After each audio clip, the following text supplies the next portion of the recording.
Hey everybody, this is D Hunter, bringing another action figure review. Today, we're going to be looking at the McFarlane DC Multiverse Year 2 Batman. Now this has been a long time coming. First of all, Year 2 is a storyline. The art is actually drawn by Todd McFarlane himself. That's why it's a big deal. Todd McFarlane's DC Multiverse line, based off Todd McFarlane's art, and McFarlane hasn't worked for DC or Marvel in well over 30 years. Now, this was a Target exclusive, at least in the US. I remember when they first announced this figure, they put it at Target.com. There was both a signed version by Todd McFarlane and a basic version. I grabbed one signed version and two of the basic, added them to the cart, checked out, bam, was really happy. Now Target has one of the worst pre-ordering systems ever. You have to keep the funds available. They'll continually put a pending charge in your card, take it away, put it back, take it away. You can imagine these three figures together was quite expensive. Had to keep that funds there. Kept charging, kept going away. And if for whatever reason your card messes up or you don't have the funds, they will cancel it in a heartbeat. Really prefer the way Amazon and Big Bad Toy Store do their pre-orders. You pre-order, don't put anything down, they charge you when it's out. Simple as that. You have to have the funds at the end, not the entire time. It really makes me less likely to order from Target unless it's something I really need from them. Anyway, after a while, checking this guy continuously, making sure the funds were there, randomly got canceled. Oh boy, was I pissed. But at the same time, I was very lucky. I was lucky to have seen the email notification the second it happened. I was able to go back to Target. They were all available again. Bam, ordered to the regular, one of the signed, put them in cart, checked out immediately. I got the signed one to keep unopened, and one regular one to open, and one regular one to keep unopened. Now I can only imagine how many people got fucked over in that event when they canceled every single order. I was fortunate. I saw it right when it happened, jumped right back and reordered them. But I can only imagine how many people weren't able to reorder them or didn't see till a couple hours later or a couple days later. Target, shame on you. You guys messed this one up pretty bad. Not sure if it's all on Target or some of McFarlane for not getting the product to them fast enough, but Target's pre-ordering really sucks. Anyway, I'm done with that tangent. Let's take a look at the packaging. As you can see, McFarlane Gold Label, DC Multiverse Batman, ages 12 plus, based off the art of Todd McFarlane. Now, if you know anything about Todd McFarlane's art, he loves capes. I mean, look at the cape on this guy. It is giant, flowing in the wind. Looks like he also has a Batarang, display base, based off a graveyard. We got some other accessories here. Can't quite see everything. Looks like maybe some alternate arms, different cape. This guy is intended to be posed either this way with the long cape, or, if you prefer, and most of the time I'll probably have him with just the regular cape. One side of the pack, Batman from Batman Year 2. Other side simply says Batman on the back. Card art, Batman with his giant cape. And here a bunch of other recently released McFarlane DC Multiverse figures you should check out. On the bottom, a bunch of credits, and there is a barcode in case that helps anybody. Now I have seen some reports of people finding this guy at a Target store, so keep your eye posted, you never know, and keep checking the app. There's a very strong chance that a few might pop up. So with no further ado, let's open him up. And just like I said before, I did get two of these, one of which to open and enjoy, and one to keep unopened in my complete 6 and 7-inch unopened Batman action figure collection. In addition to that, I did get a signed one by Todd McFarlane to keep unopened. So, a total of 3 of these, but only one is going to be opened. Now, I actually got the signed one a few weeks ago back in December, and that was kind of annoying because I wasn't actually going to open that one, so it was just a big tease sitting there on the shelf. Finally, I'm able to open my Year 2 Batman. Hopefully this guy is a grail in the McFarlane Batman collection. He looks like he can be Batman in his blue and gray costume from the 70s, 80s, 90s, maybe even the early 2000s. Should be a very versatile figure. And as you can see, there is something on the package to differentiate the signed one from the regular. This way you know what's inside. Signed card included. And speaking of the Year 2 storyline, here are all 4 of the Year 2 comics in their single releases. Alright, now that we got this figure out of the package, here he is with all his accessories laid out, and he comes with quite a bit of stuff. So, He's got this diorama base down here, an additional tombstone you can add to it, his collector's card. Here his arms with 2 alternate hands, totally 4 interchangeable hands. Now they're not alternate arms, you simply have to take his arms off to put him inside this giant cape. He's got a Batarang, 2 sort of pole things here. I believe they're going to help you with this large plastic cape, this cloth cape, and that thing is really cool. Then you have the actual figure back there, and yes, of course he's going to come out of that giant cape. You can actually sort of see his legs dangling there below. This is not how he's supposed to be set up.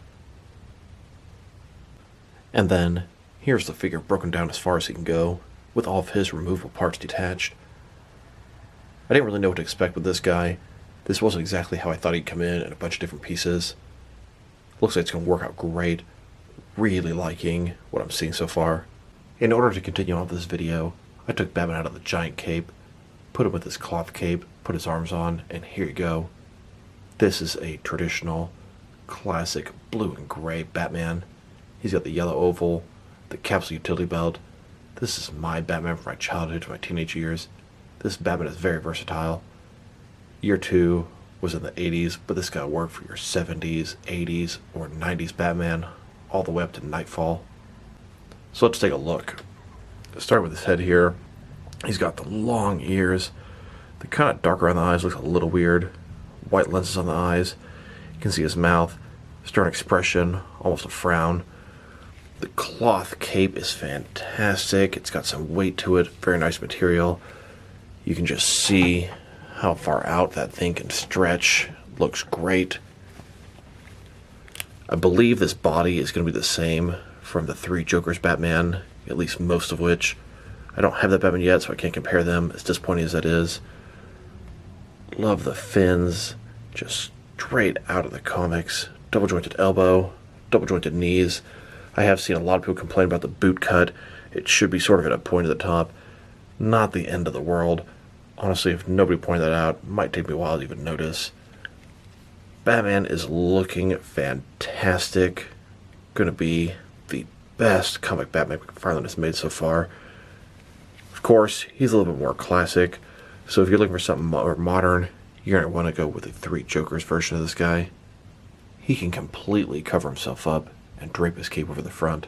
And just a closer look at his head or face sculpt.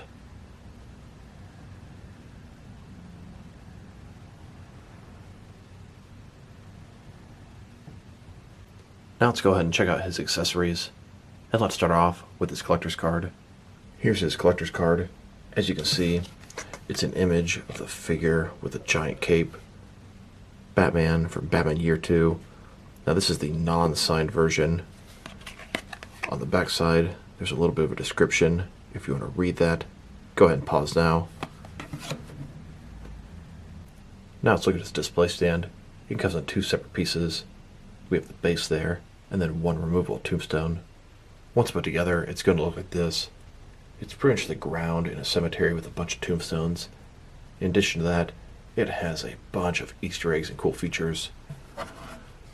So you can see, sort of buried in the ground, this tombstone says Barbara Gordon.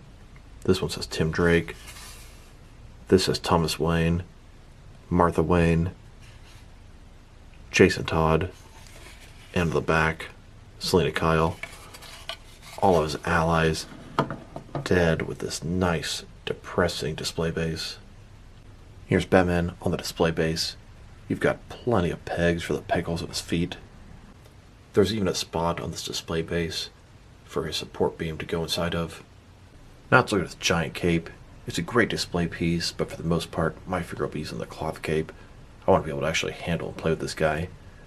So it's made of hard plastic, it's a shell, doesn't really have a lot of give to it, just a tiniest little bit. Different shading, some darker spots, some lighter spots. Now, this is exactly a stereotypical McFarlane type of cape. Long, exaggerated, very overdramatic, but cool at the same time. It comes with these 2 sort of sticks. It will help support the cape standing upright on its own. In order to slide Batman into the cape, you'll have to remove his arms, his cloth cape, and his head. You actually fit Batman in there with no arms. I don't really like that. It's sure not noticeable with him in there, but it kind of bothers me having just the torso inside. Now when you put Batman into this hard plastic cape and reattach his head, he's going to look about like so. It will stand up independently without the little sticks, but he kind of leans toward the back.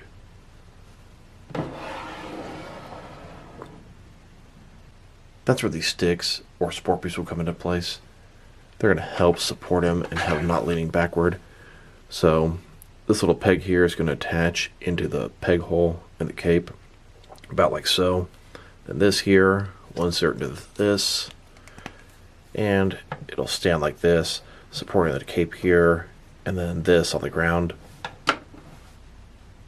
You may not be able to see it very well, but inside the cape we have this sort of hole here. That is where this piece is going to plug into.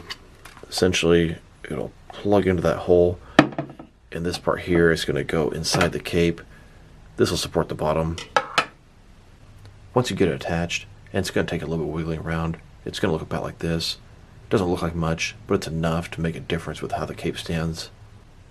And once attached properly, here's how it'll stand up, leaning quite a bit less to the back, looking pretty good and iconic. Now let's reattach his cape and arms. Here's his cape spread out on the floor here. Looks really nice. I like the material. It's got a couple pegs here that'll hook into his back. The top has this plastic part. I don't really like how it's a mixture of cloth and plastic. It looks a little off, but they damn sure got the color to match pretty nicely. Now let's look at his arms. Really like the choice of color they used for this guy. The gray and the blue are just perfect. Now his arms pop in and out, and he does have 4 different hands. 2 left hands, 2 right hands. The hands that look the best with these arms are the hands that are kind of open. I wouldn't exactly call them a gripping hand. Could be grabbing something with them. Not very nice to be relaxed at the sides either, but notice how the glove is smooth. On the other pair of hands, they have all these lines on them. Honestly, that's because McFarlane was being lazy. Pretty confident these hands with the lines are from the 3 Joker's Batman. Here's Batman with his first pair of hands. These are the hands that make sense with his body, as the gloves are smooth. I don't actually like these hands. I don't like the position they're in. Almost look like some choking hands. They don't seem appropriate for the majority of action figure scenarios. And then here he is with his alternate pair of hands. These have the gloves with the lines on them and don't really match the body. His right hand is a gripping hand. His left hand is a fisted hand. Here's his Batarang, done in the traditional blue color. Stereotypical Batarang shaped. It does seem a little bit too large for the figure and a little bit too thick. McFarlane has this bad habit of sometimes making the accessories way larger than they should be. Here's Batman holding and getting ready to throw his Batarang. One accessory he did not come with, but should have, is a pistol. In this comic, Batman was forced to use a gun, and that's against his policy. He has a strict no killing and no gun rule. Warner Brothers has this no gun mandate. No officially licensed DC figures are allowed to come with guns in any way, shape, or form, even sci-fi type guns, but much less a pistol like this.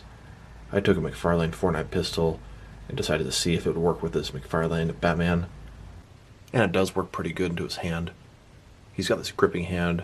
I wouldn't exactly call it a trigger finger hand, but his index finger can't fit into the trigger area. Pretty nice to have some options for this guy. Now if he were to come with a pistol, he'd also have a little holster that would go in his chest area. Now, I would much prefer this Batman without the holster if my choice was a permanently attached holster or none. This Batman without the holster can be used in a ton of different scenarios. If he had a permanently attached holster, that would really limit what you could do with this guy. Now, a removable holster on the other hand, that would have been nice. Now that we've taken a pretty good look at both the figure and his accessories, now let's check out his height. From bottom to the top of his head, he's standing at about 7.25 inches tall, which can translate to about 18.5 centimeters.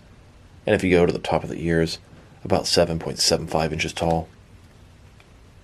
Now let's check out his articulation. Starting with his head here. Now he has the head very similar to the Dark Knight's Metal Batman. It is one solid piece, the neck and the head. The only articulation is the base of the neck. And I much prefer the standard kind of head, but it's not that bad. It can rotate from side to side. It can look up and down about that far. It can tilt from one side to the other. Give him a good amount of personality. Shoulders on a ball joint. Goes out a little bit more than 90 degrees. Up, down, around, all that good stuff. He does have a butterfly joint between his shoulder and chest area. Just increase the range of motion there. Bicep cut below that. Double jointed elbows. They go all the way in. His wrist, it's got a ball in it. It can rotate, and it's going to be hinged as well. His torso here, got a ball joint. Rotate around, go forward and back. Waist, another ball joint. Rotate around, go forward and back. Give him pretty good range of motion in his torso area. Legs, completely does the splits. Not a ball joint, but a similar type concept. Rotation, not too bad on this guy. Legs go forward, about that much, not too much. Back, about that far. Double jointed knees below that. Then his ankle here, it can go forward and back. Can rotate, can tilt, rock, and he has toe articulation. Now let me go over all this guy's flaws. So I'll start off with his alternate hands with the lines on them. That's just pure lazy on McFarlane's part. Then you have his boots. They're missing the cut at the top. Not that big of a deal, but annoying. So looking straight ahead is bat symbol. That thing is definitely crooked on my figure. Also the little seam here where the two cape parts separate is not in the middle. Maybe that was intentional. My guy also has a little problem with his ankle here. As I move it up and down, it was starting to split open. Actually came apart, and there was some extra plastic I had to shave off there. Beyond that, his big cape, it doesn't quite fit in the peg hole in his display stand properly. I mean, between that and his feet using the pegs, just something's a little off. Beyond all that, I'm still loving this guy. Give this figure 2 thumbs up, even though I have a few quality control issues. Also got a little area in his diaper here. You can see the leg kind of sticking out. I keep having to tuck it back in. It's almost like the leg is perhaps not seated all the way in there properly. You can see how it kind of sticks out here. It doesn't look quite right. I know it's not supposed to be pointed inward like this. Here's Batman sitting at the computer at the Batcave. Here's Batman in the Batcave reminiscing over Jason Todd's memorial. Here's Batman in the graveyard with a giant cape flowing in front of him. Then, here's Batman fighting the Reaper in the cemetery, just like in Year 2. Here's Batman on top of a rooftop in Gotham City, cape fluttering in the wind. Like I said before, this Batman is very versatile. He can be sort of a Neil Adams type Batman from the 70s, up to a Nightfall Batman from the 90s. Here's Batman taking on Cavalier. They look pretty good together. Or Batman taking on the Penguin. This Batman would work good taking on Scarecrow in the sewer. This is the kind of Batman I would imagine chasing Ratcatcher or Clayface down in the sewers as well. And here's Batman taking on Killer Croc in the sewers. And let's skip ahead a few years. Here's this blue and gray Year 2 Batman taking on Bane in the Batcave. Bane is about to break the bat. Here's Batman taking on the Joker right in front of his base. Kind of both in their killing joke looks. Now let's check them out next to some other action figures. Starting off with some other McFarlane DC Multiverse figures. Now the first figure I would like to compare him to is the Three Jokers Batman, but unfortunately I haven't found him yet. Now we already know they're using this body for the Three Jokers Batman. I would love to see them release another blue-gray version, perhaps with a plastic cape. I could see them making a ton of different variations with this body. Here he is, next to the Detective Comics number 1000 Batman. This is the light blue and gray variant. Pretty similar type of Batman as the Year 2 version. He did get the boots right on this guy versus this one. Here's the Year 2 Batman, next to several other Batman figures based off the comics. The Year 2 Batman and the Dark Knight's Metal Batman have a very similar designed head. I'm not really fond of when they do the heads as one piece with the neck. But I'll tell you, especially with this cloth cape, it's hidden very nicely and looks pretty good. Then, next to several other Batman figures from different forms of media, this Year 2 Batman is based off artwork drawn by Todd McFarlane. Here he is, next to a couple of Batman figures that are designed by Todd McFarlane. And here, next to a Todd McFarlane designed Wonder Woman. Now let's check them out Next to some other recently released McFarlane DC Multiverse figures. Here he is, next to a couple of Lex Luthor figures. Then, next to Lobo and Superboy Prime. And here, with the Mortal Kombat 11 Joker and the Birds of Prey Harley Quinn. And now, next to the Dark Knight Returns Armored Batman Blue Edition. Here's Batman next to the recently released 3 Jokers wave. We know that Batman from this wave uses predominantly the same body as Year 2. Then, next to the Gotham Knights Red Hood and Nightwing. Here's Batman next to the Batman Who Laughs and Robin Crow's 4-pack. And then, next to a couple of McFarlane Mega Figure Rebirth Swamp Things. Now let's check them out, next to some other blue and gray Batman figures that give off a similar type vibe. These guys will typically have a yellow oval and look like they could fit in that 70s through 90s era. Here he is, with a DC Direct Hugo Strange as Batman figure. Then, next to a DC Direct Nightfall Batman. Here he is, next to a NECA comic Batman. This guy's definitely from the 90s era. Then, next to several different Mattel DC Universe Classics blue and gray Batman figures. And a shout out to this figure. Mattel did the Arkham City Batman in the same type of blue and gray colors. I thought this Batman looked pretty good next to the Mattel DC Universe Classics Dick Grayson Robin. He could also work with a Tim Drake Robin. This is Tim Drake as Red Robin. Pretty close. Here's the Todd McFarlane drawn Batman, next to a Todd McFarlane drawn Spawn. Now let's check him out, next to some action figures from different various companies, to see how he fits in, both scale and style-wise, in case you want to know which lines you can mix it with. Since he's a McFarlane figure, they're typically the 7-inch scale. I'm going to start off my comparisons with some of the larger action figure lines I collect, and work my way smaller, and I'm going to include as many Batman figures as I can during these comparisons. Since we've already compared him to a bunch of other McFarlane Batman figures, here he is, next to several other regular McFarlane figures. In front of you are 5 different action figure lines, all from McFarlane Toys, all 7-inch scale. Then, next to some more McFarlane toys. These are from different various video game properties. And now, next to some Jakks Pacific wrestling figures. And here he is, next to some DST or Diamond Select toys. Then, next to some DC Direct and DC Collectibles Batman figures. And here, with some NECA Batman figures. Then, next to some Mattel wrestling figures. And now, next to some Jazzwares AEW wrestling figures. And here he is, next to some Mezco 112 collective Batman figures. Then, next to some Mattel DC Universe Classics and Multiverse Batman figures. And here, with some Mafex Batman figures. Then, next to some Hasbro Marvel Legends. And here he is, next to some SH Figure Arts Batman figures. And finally, next to some Jazzwares Fortnite figures. Overall, this is a great Batman figure. I wish McFarlane would make more characters and figures from this era. This guy's accessories are fantastic. The cape is cool, although way too big and not very practical. The cloth cape is way better. Alternate hands, they're good. Batarang's okay. Sculpt and paint job are pretty nice. A couple issues, such as my bat signal being crooked. Now my guy does have some quality control issues, but it is not enough to even make me think of giving this guy a low score. He is fantastic. I'm in love with this guy.